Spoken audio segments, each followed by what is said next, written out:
All right, welcome back, guys. In the last video, we ended up fixing up this homepage so it looks a little bit nicer, and then we also added in functionality so that we could create addresses both in our database and in Braintree. So now the goal of this video is going to be to make this checkout page look a little better by just adding in these details here, and then also adding in the functionality for adding payment methods and transactions. So let's go ahead and get started. So first thing I'm going to do is I'm going to fix up this right here on the checkout page so it looks a little better. Then we're going to go ahead and start tackling our payment method and transaction functionality. So I'm going to go ahead, open up my front end, source, containers, checkout.js, and then just want to note once again that I have my front end running as well as my back end, so make sure you're doing the same. And I'm going to close up that side window. I'm going to scroll down and find where I have that order details placeholder. So that's going to be right at the bottom. So here we are. We have this call-6 with a little bit of offset, and I put in this placeholder text. So I'm just going to remove that, and then we're going to add in what we want. So I'm going to have an H3. It's going to have a class name of display-6. I'm going to have some margin at the bottom. And then this is going to say order details. Then below that, I'm going to have a div with a class name of row. And then I'm going to have two columns. So I'm going to have a div that has a class name of call-4. And I'm going to have another column. So this is going to have a class name, and it's going to be offset-1. call-7, and I'm going to have a little bit of margin at the top. So I'm going to do empty-3. So these are going to be my two columns. So this one here is going to be a little smaller. This one's going to be a little larger, and they're going to have a little bit of offset between them. And then the smaller one is what's going to have my image with the headphones. So one thing I need to do is go to the top and import that. So I'll do that right over here. I'll import my headphones, if I can spell. And then this is going to come from up a directory, assets, images, and then headphones.jpg. So I'm going to scroll back down now. I'm going to go to that call-4 that I made. So here it is. And then between here, I'm going to have my image tag. And then here, I'm going to pass my class name of image-fluid just to have a responsive image. I'm going to have my source, which is going to be headphones. And then I'm also going to have my alt text, which is going to be minis, shop, headphones, just like we had before in the home page.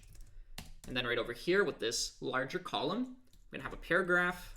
I'm going to style it with FS-5, which is going to make slightly larger font size.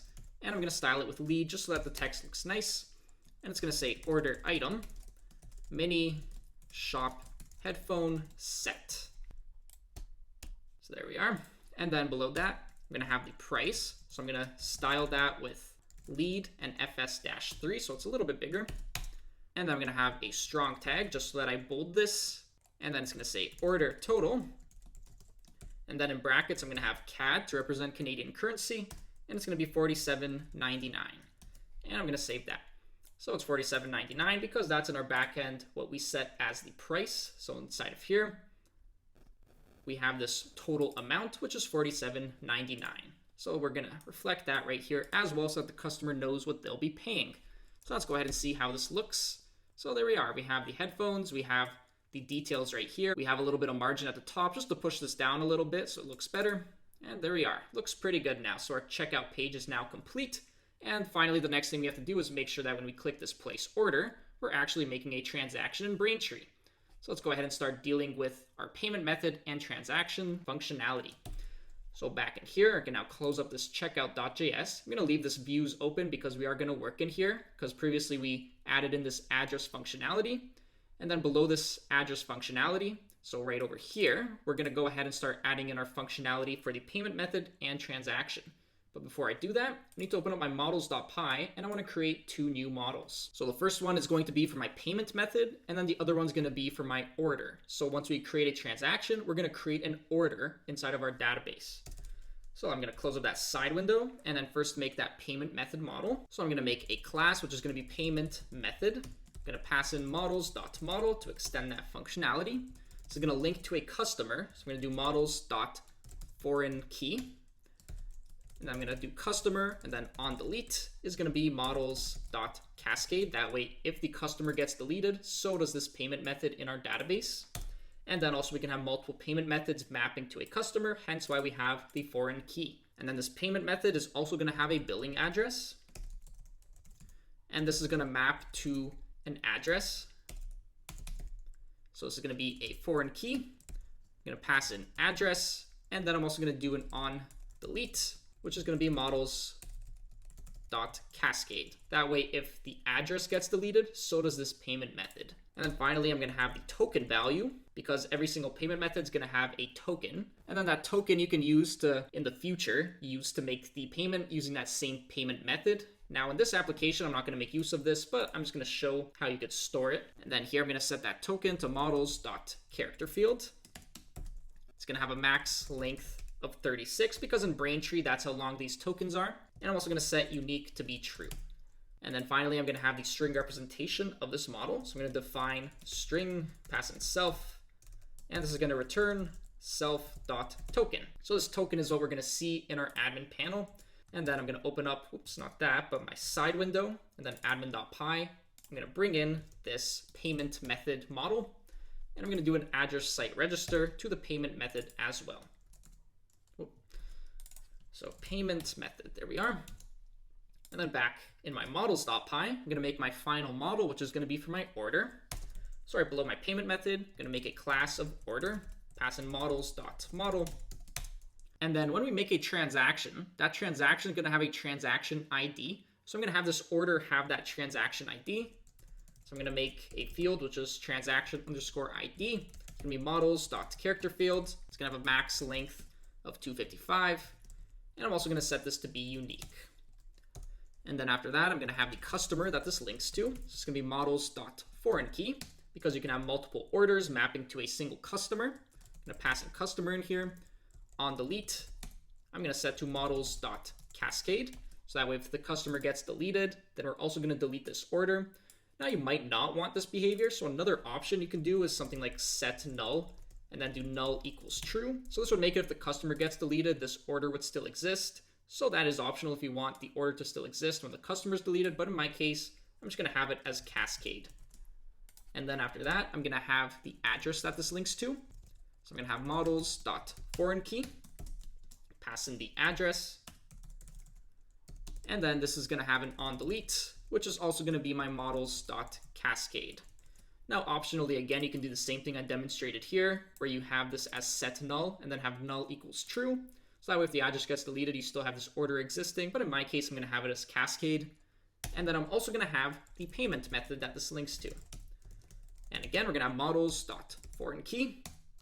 And then also this address is going to be a foreign key because you can have multiple orders that point to the same address. And then also you can have multiple orders that point to the same payment method. So I'm using foreign keys for all of these. So here I'm going to pass in my payment method model, do an on delete, which is going to be models.cascade. And then finally, I'm going to have the string representation of this model. So I'm going to define my string function, pass in self, where self is this model, and then I'm going to return self.transaction ID. So there we are. Now we have to make sure that we make these migrations. So I'm going to stop running my server, do a python manage.py, make migrations, and then I'm going to do a manage.py migrate to migrate these changes to my PostgreSQL database.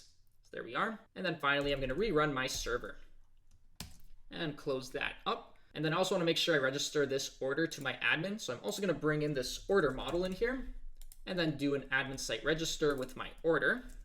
That way I can see all of these inside of my admin panel. So if I go into my admin panel, refresh, now I have the address, customer, orders, and payment methods. So now I'm going to jump back into my code. And the next place I want to work is inside of my views.py. And I don't need these two files anymore. So I'm going to go ahead and close them. And then because I created two new models that I'm going to be using inside of this view, I'm going to make sure I import them. So I'm going to import my payment method as well as my order. Then I'm going to scroll down. So previously inside of this process payment view, we had our logic with the customer. We had our logic with the addresses. And then below that, which is right over here, is where we're going to have our next set of logic. So make sure that this is on the correct line. So it might be a little bit tough to see. So I'm going to zoom out just for a second. So we have this if check for if the address exists. And then we had all that logic. Then we have the else if it does not exist. And then on that same line, so on the same line as this return, we want to have our next set of logic. So I'm going to zoom back in now. And then the next thing I want to do is create my payment method. So I can do that with gateway.payment_method.create. I'm going to have a set of curly braces, and then between here, I'm going to pass a couple fields. I'm going to have the customer ID. This is going to be my customer ID variable. And I also just want to rest assured that this is a string value, so I'm going to also wrap it in the string function. So then I can pass that in like so. Then I'm going to have the billing address. And then this billing address is going to be my address ID, because this right here, you can either pass with billing address or billing address ID. So if you do billing address, then I have to pass in all those different fields, but instead I'm going to do the address ID. So that way, this is an easy way to pass this in here. And then below that, I'm going to have my payment method nonce. And that's going to be nonce because this is something we have access to, because right at the top of this view, that's something that we accepted right over here. So this is coming from our front end. And then because that was a while ago, I can show exactly where this is coming from. So if I go up, so we have that buy function that we made. And then right here is where this nonce is coming from. So inside of our instance, we're doing this request payment method. And then that request payment method, we're destructuring the nonce from that. And then we're passing that as JSON data along with all of these values. So then that way we have access to it right over here. And then we can use that to create our payment method. So then going back down now. So the next thing I want to do is make sure that this right here was successful. So I'm going to store this inside of a variable called result. And then as always, I'm going to do an if check where result.isSuccess, where this is going to dictate that this was successful. And then if it is, I'm going to grab the token from my payment method. Then I'm going to store that in a variable, which I call token. And then that's coming from result.payment method.token. And then also want to make sure that this is a string. So just to rest assured, I'm going to wrap this in the string function. And then finally, I'm going to create my payment method inside of my database, just to hold a record inside of our application. So I can do that with payment method.objects.create. And then this is expecting 3 values, the customer, the billing address, and the token. So I'm going to have customer, which is customer. I'm going to have billing address, which is address. So remember, we made a record of this address previously when we were creating this. And then that way we can use that further when we create this payment method in our database. And then I'm also going to have the token. And then this right here is going to create a record of this payment method now in our database. And then the next thing I want to do after creating this is just have a record of it, which I'm going to store in a variable called payment method. And then this way I can use this later when I create my order model. So I'm going to do payment method.objects.get. And I'm going to get based on these fields here. So I'm just going to paste these inside of here. And then I can have a record of this payment method to use later. And then in the case where this was not successful, so the creation of this payment method in Braintree, if it was not successful, we're just going to return an error response. So I'm going to return a response with an error. And then this error is going to say failed to create payment method. And we'll have a status of status.http 400 bad request. And then finally, our next step along this line here is going to be our transaction. So this is how we can make a transaction in Braintree. So we can do it with gateway.transaction.sale. And then the sale is going to take a couple properties. So we're going to have the customer ID. So I'm going to do customer ID, and also want to make sure this is a string. So I'm just going to wrap it in the string function to rest assured of that. I'm going to have the amount, which is going to be my total amount. Let's also wrap this in quotes. Then this total amount is something that I have at the top of this, if you remember. So that's right over here. We hard-coded this. Now in another application, you might end up actually calculating this, but in our case, we just have this hard-coded here. And then this also has to be a string value. It already is in our case, so that's perfectly fine. Then back down here, the next thing I'm going to pass is the payment method token, which is going to be my token. So this is something I have access to because right over here, I ended up grabbing that value of the token. And then the next thing I'm going to do is have a billing address. And then this is going to be my address ID. So this billing address, once again, like with the payment method, you can do billing address and then pass all those details, or you can do the ID. So in my case, I'm going to do the ID. Oops. I'm going to do the ID. There we go. Because it's a little bit easier to just pass the ID instead of all those values. And then finally, I'm also going to have the shipping ID. So shipping address ID, which is again going to be my address ID. Now in this application, just to keep things more simple, I didn't have separate logic for a shipping and billing address, but you can always implement that logic and then have these things be different. So typically on an application, you have someone fill out a shipping address, and they can select something like billing address is the same as the shipping address. And then if it's not, then they put in a separate billing address. But in my case, just to keep things simpler, I didn't want to implement that logic here. And then the last thing I'm going to pass is this options, which is going to be a dictionary where I have submit for settlement, which is going to be true. And this is just going to make it so that we submit this payment to be settled immediately. And then after that, the next thing I want to do is see, is this successful? So I'm going to store the value of this in a result variable like we've been doing previously. And then once again, I can do an if check, if result.isSuccess. And then if it's not, then we return some error response. So let's handle the if first. So I'm going to grab the transaction ID. I'm going to store that in a variable called transaction ID because I'm going to need this to create my order, because remember, our order model has this transaction ID record that we're going to be grabbing. And then this is going to be coming from result.transaction.id. And I also want to make sure that this is a string, so I'm going to wrap it in the string function to rest assured of that. And then after that, I can create my order. So it's going to be the order in my database. So order.objects.create. And then the fields I need to pass are the transaction ID, the customer, address, and payment method. So let's go ahead and pass these values. So transaction ID will be this transaction ID right here. So this is the transaction ID from the transaction in Braintree. Then I'm going to have the customer, which is going to be customer. We have a record of that previously. I'm going to have the address. And then we have a record of this address like so. And then the payment method. And this as well, we have a record of, because previously I grabbed the record of it right here with this payment method.objects.get. So like that, we can then create this order model. And then in this case, where all of this ended up being successful, then we're going to return the success response. So I'm going to paste this in here. And then I'm also going to change the message so that it fits a little bit better. And I'm just going to say transaction successful. So that's going to be in the case that everything ended up working out. And then if it didn't, then I'm going to return an error response. It's going to have an error, and it's going to say failed to process transaction. And then here I'm going to have a status of status.http 400 bad request. Then I'm going to go ahead and save that. And then finally, the last thing we have to do is just test everything out. So let's go back to our application now, and let's now fill out this checkout page and make sure that everything now works appropriately. So what I'm going to do is I'm going to use the exact same customer and the exact same address I used before. So that way we don't actually create those, and then we see that that works as well, because previously we tested the creation of the customer and the creation of the address. So now we're going to see where we don't actually create it. So I'm going to pass in John here. I'm going to pass in johndoe@gmail.com. The street address I used was Banana Crescent. And the city was Mango, the country was Canada, and then here I passed in Ontario, and then my zip code was this right here. And then I'm going to pass in my payment information now. I'm going to use this card here. Then I'm going to pass in the expiration. So I'll do something like 04/26, let's say, pass in a CVV, and place the order. So it looks like something ended up going wrong, so let's see what I ended up doing. So we got a 500 internal server error. So I'm going to go ahead, go through the code, and then see where this error is coming from.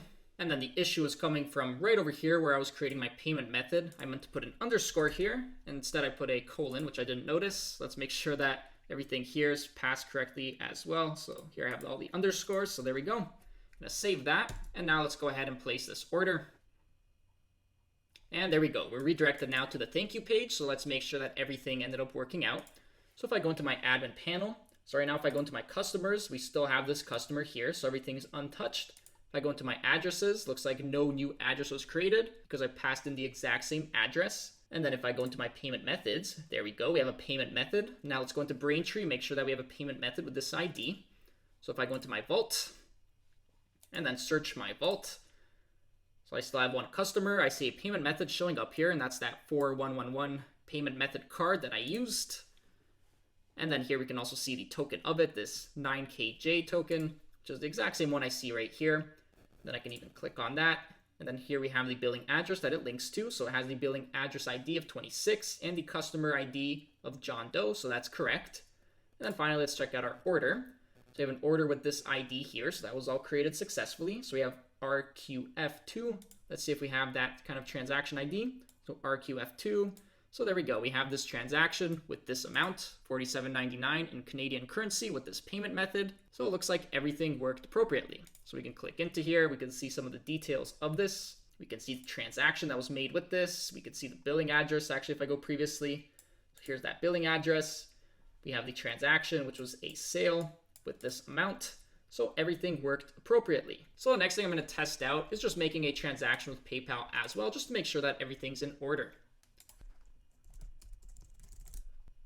So here I have Googled PayPal developer. So this way I can log into my PayPal developer account, go into my dashboard, and then I can log in with my PayPal account. And then I can go into my accounts and then grab the credentials of my personal account. So that's going to be this one right here. So I'm going to view this account. Then I'm going to copy the email address of this account. And then let's go ahead and repurchase these once again. So in this case, I'm going to test out with a brand new customer. So I'll do something like Bob and then bobsmith@gmail.com. And then I'm going to put in that exact same address I had for John Doe. So this right here, it should actually create a brand new address. So that's what I expect. Even though it's the exact same address details, it's a different customer. So I'm going to pass in the city, Canada, Ontario, same postal code. And let's pay now with PayPal. So we're opening up this window. I'm going to paste in this email address. I'm going to grab the system generated password, go back here, paste it in here, log in, and let's try to make this transaction with this new customer. So then here you can choose a way to pay. I'll just keep the default, continue, agree, and continue. So now I have the payment method selected, and now I can place the order. All right, so we're redirected to the thank you page, so that's a good sign. Then I can go back into my admin panel. I'm gonna refresh, make sure everything's in order, check out my customers. So now I have this Bob Smith customer with this ID here, so perfect. We have, looks like a brand new address, so perfect. Even though the details are the same, it's linking to a different customer. So we did expect it to create a new record here. Then I have my payment method. So here's this payment method, which was my PayPal payment method with this billing address. So it's this HJ one, which is the one that was just created here. So that's good.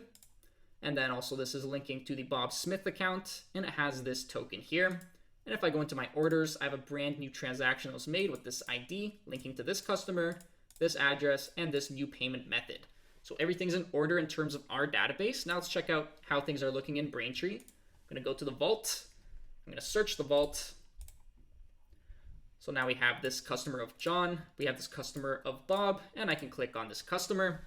We can see the PayPal payment method with this token, which was the same as in the admin panel. And then we can also see the transaction. So this is a transaction, once again, of $48 or $47.99 to be exact. And we have all these different details here. And we can also make sure that the correct address was linked to this customer as well. So I'm also going to do that. So I'm going to click on this Bob Smith account. And then here we have this address. So perfect. The address details are there. So everything seems to now be in order with our payment method and transaction functionality. So that actually wraps up this application, except for this thank you page. So actually that's going to be the final thing I touch up here, just to make sure our thank you page looks good. So the thank you page is relatively easy. So I'm just going to do that quickly, just so we can wrap up everything in terms of our React application, so that in the next video we can deal with translating everything to use Next.js.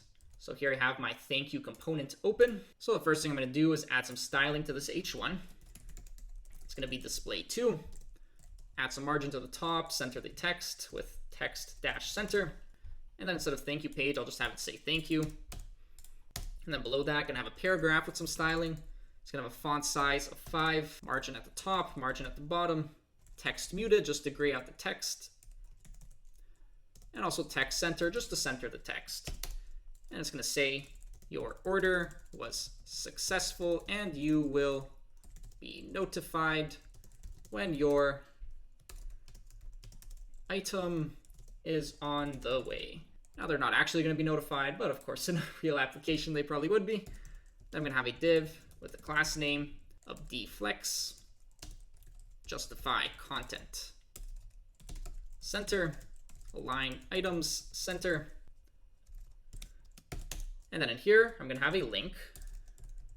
So this is something I have to make sure I import. So I'm going to import link from React router DOM. And then here I'm going to pass some styling. So a class name of button, button primary, button large to make it bigger. And it's also going to have a to, which is just going to go to our home page. So it's going to be to/. And then the text is just going to say back to site. And there we are. This is going to be our thank you page. So let's see how that looks. And there we go. Looks a lot better. So we don't actually have to make a transaction to see this. So that way we can just see it right here. Looks good. Can click this. We go back to the site. All right, so that's going to be everything in terms of the Create React app approach to making this simple e-commerce application. Now I do have a much larger application if you're interested in that. That's an application where I show many more e-commerce features, like how you can deal with authentication, categories, products, cart functionality, shipping, reviews, wish list functionality, user profile, so many e-commerce features. And then if you're interested in that sort of thing, then you can check that out. Also, you can see in that course how you can deal with global state management using Redux. That way you can keep things nice and organized throughout an application. So if you're interested in that, you can always check that out. Otherwise, I'll see you guys in the next video where we translate this simple e-commerce app into a server-side rendered React application using Next.js. So I'll see you guys there.